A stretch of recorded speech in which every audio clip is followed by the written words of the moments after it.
In front of me is HUAWEI Y7a, and let me show you how to block a number in this phone. So first of all, you need to reach your phone dialer, move to contacts then.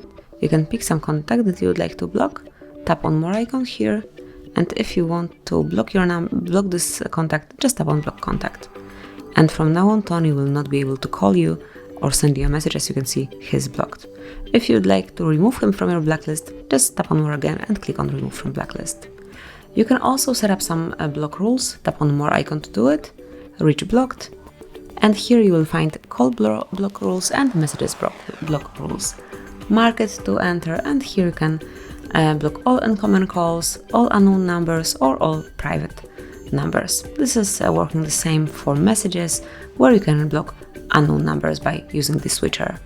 And this is it, that would be all. This is how you can block numbers, block unknown colors. Thank you for watching. Please subscribe our channel and leave the thumbs up.